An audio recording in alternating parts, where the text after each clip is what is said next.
When you allow yourself to dream big, it can get overwhelming really quick. It came to the point where the fear of failing was less than the fear of wondering, what if I never try?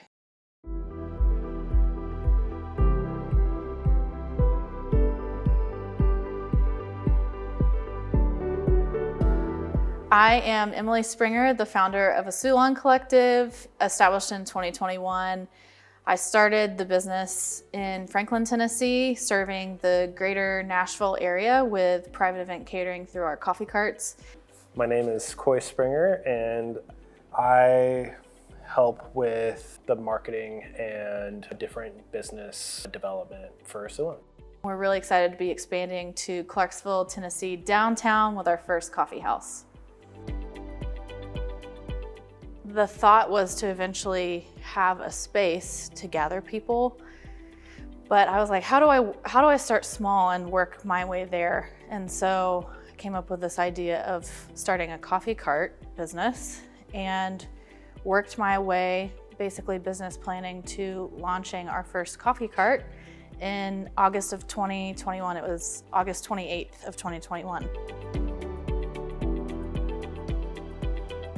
Support in the beginning and really throughout the entire business journey has been a very humbling thing to receive. Having grown up on a farm, I have that can-do, hard work mentality. But really creating anything, but also starting a business, is incredibly vulnerable. And I found myself in a position where I knew I was going to need a lot of help to be able to do this. My family, they were really a big inspiration for even starting this business. My Nana and Papa were incredibly hospitable people, very generous, and they just had an open door policy that you could show up at their house, and if you needed something, they were gonna be there for you. And our whole family has kind of operated like that. And so starting a business, I really wanted to carry that same mentality, to be not just serving good coffee, but creating a hospitality experience for people. I remember those first few months of business planning, I had so many questions, and I found myself walking downtown Franklin to different business owners and introducing myself and sharing what I was wanting to do. Some were coffee shops and some were not, and they have become incredible advocates for me in my journey. Early on, I had kind of this desire to offer our own coffee, but I don't have roasting experience. And so I worked with a local roaster in town, and he was instrumental in getting me started. He helped with equipment, he helped with so many different processes, and then he ended up connecting me to someone else I had already established a relationship with. And I kind of pitched this idea to him because I had discovered through my coffee research in 2020 this coffee import company and just felt an immediate connection with them. I was reading through their website and wasn't sure if they'd be open to connecting, especially with a little coffee company that hadn't even started. And I filled out the message form, and the next day he responded to me. I couldn't believe it. And so I told him about the dream and my vision. I think when we initially connected, not that he didn't believe that it was going to happen or be possible, but I don't think he realized how serious I was about it. And so when I got connected to the new relationship for roasting, I was determined to work with this company. And I said, "Hey, Dustin, would you be open to toll roasting for us?" Which essentially means I will source the coffee, the green coffee, and then they would provide the service of roasting. And he was down to do it. And so we started the process of sourcing our own single origin coffee from Guatemala. And I knew as soon as that happened, I had to get on the ground to Guatemala.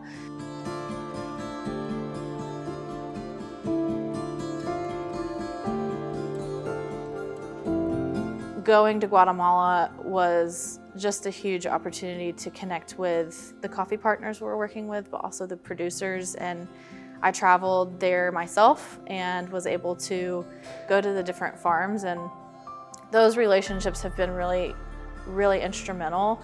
One thing that was really cool about being at that trip is I got to take a coffee bag to one of the farmers, and it's a very rare experience for them to hold or see or even taste the final product.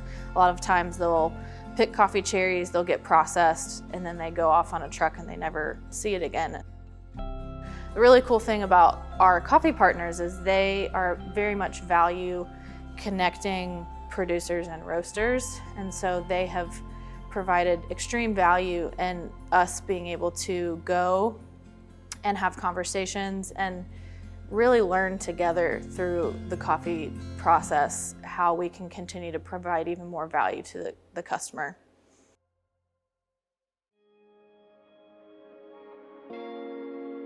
Our logo is an olive tree coming out of a coffee mug, all centered around creating a sense of refuge. And as people experience that sense of refuge, we want to lead people into just feeling compelled to extend that to other people, because there is something powerful about sharing a good cup of coffee, but also conversation and being kind and loving people consistently, and that's contagious. Asulon means refuge in Greek, and back at the beginning of 2020, this coffee dream started coming back up, and the name came, which was Asulon, and creating this coffee experience that people would feel seen and connected. Refuge is a safe place. It kind of feels like a warm embrace or like a hug. It's a place that you feel that kind of safety. Yeah, welcomed. Yeah. I think refuge can be exemplified in a lot of different ways. It can be a physical place that's an environment where you feel seen and connected. But I also think it can be displayed in people, and people can display a sense of refuge and is not always thought about in that way, but oftentimes, as humans, we're not perfect and no one's ever gonna be perfect, but the goal is really to think, am I also creating that sense for people? When they have conversation with me or they interact with me, do they feel seen, loved, connected, safe? And that's not void of hard. Like a lot of times, hard conversations are incorporated into that, but I think refuge is a place or a person that you feel safe and you want to continue relationship with. There was a local coffee shop that was kind of like a community hub, and this was a place where artists would come or musicians would come, people would study, and I just always found the environments to be very inspiring. And if you're open to it, you never knew who you would meet or who you could talk to. And so that's where original inspiration for having a coffee shop came from. Right out of college, I had a full-time internship at a nonprofit coffee shop that allowed me the experience to develop some programming and then also manage a coffee shop. And so that's where a lot of that came into play in the early days. And then I moved up to Nashville in 2016 and have been on a journey since then. I was able to business plan throughout 2020. And then the pandemic hit. That was a time for a lot of people that was very lonely. It continued to feel like the art of conversation was being lost in a lot of ways. I would have conversations over and over with people who just wanted a safe place to be able to connect and have a conversation. Really trying to think through how can you pair good quality coffee and a heart for community and connecting people. And I've just always been a fan of a good, intentional question. It can create an opportunity for you to get to know something new about a friend, or if you're with somebody new, it can be kind of like an icebreaker. Pairing that with the coffee cart, it became an opportunity, especially in the event space, where Nashville is very network oriented, and sometimes they can feel like rinse and repeat. Like you kind of show up and you say the same things, and it was thinking through how can we make people feel seen and heard in those environments that we show up at and really create an experience that's more memorable. Let's throw in some more intentional questions that we get to know the heart of the person, or some fun facts about those people too. A favorite conversation card question, and one of the originals, is maybe a little bit deeper, but I love this card because it really makes you contemplate and think about these experiences, and then hopefully inspires you. The question is, what is a small gesture that has made a big impact on you? And to me, this could be someone smiling at you on a really hard day. It could be someone giving you a free cup of coffee to celebrate a special occasion. Or it's been really cool to hear the different answers to that question. And we hope that we can provide some of that here in this space, is creating small moments or small gestures that really do make a big impact on people. Yeah, I think my favorite's along the lines of, how do you feel the most loved? Mm-hmm. And just finding out people, like, there's a general idea of the love languages and whatever, but like, what can I actively do to make you feel loved and cared for? We're going into our 4th conversation card deck that we'll start a new one with the coffee shop, but we've had 3 that every year we've added in a new set of questions, and so it's been fun to tailor those to the communities that we're connecting with, and we're learning just more unique ways to foster connection in those environments.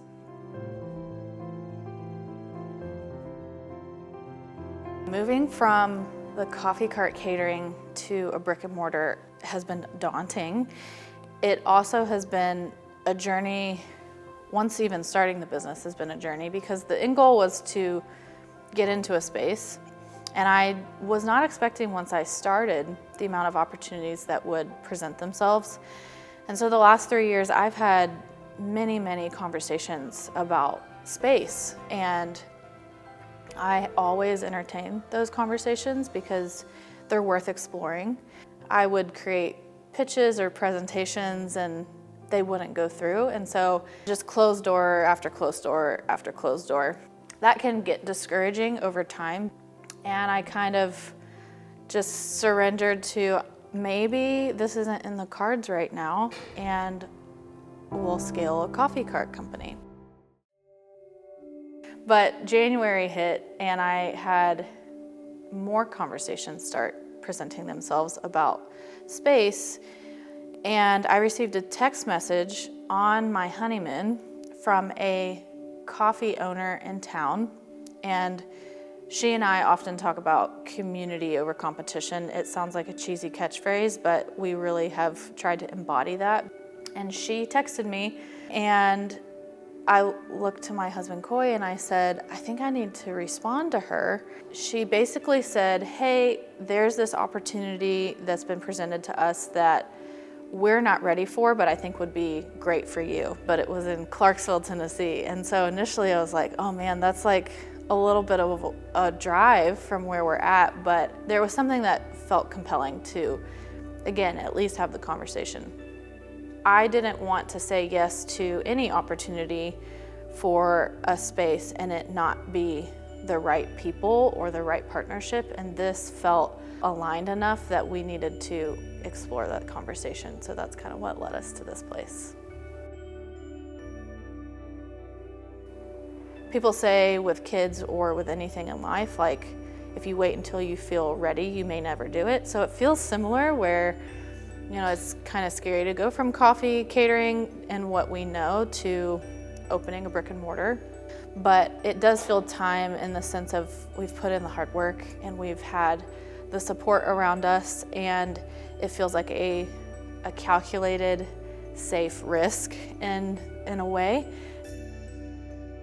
I think that there's a huge opportunity when you have a collaborative, community-oriented mindset that you can really tap into something special rather than just trying to hold on to it yourself and do it yourself and take pride in it's all me, and really it's not. It's about the people you're serving and connecting with, but it's also about the people that get to do it with you. And so that's been something I've said, Asulon Collective, and it really has been a collective effort from day one. My cousin, she did our branding, and my other cousin has now been able to loop into curating the interior design of the space and helping with that process.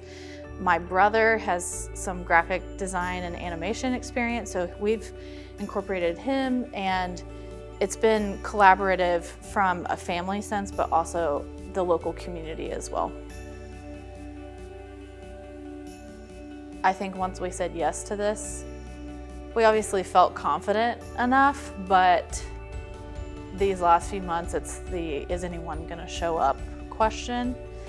And now, a few weeks out to opening, is the question of, oh no, how do we prepare and what do we do if the line's out the door? And so it's having to swap your mindset a little bit and have a shift in perspective versus having nervous energy and anxiety versus just moving forward and who you are and knowing that it will be worth it. If I could tell 2020 Emily anything, knowing what I know now, go for it and don't look back, because there are challenges every step of the way, but you can either let them limit you or you can continue to move forward in confidence versus questioning yourself and having fear through the process.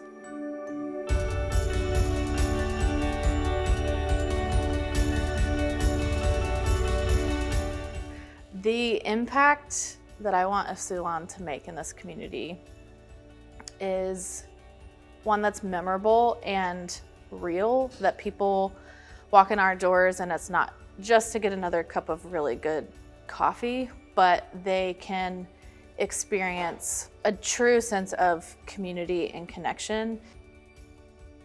It's truly an honor to be able to work with people in the community and be able to live a dream. It's not about us, it's really about wanting to provide an experience where people are able to feel connected, and it's all through an enjoyable cup of coffee in the process. So thank you, thank you, thank you.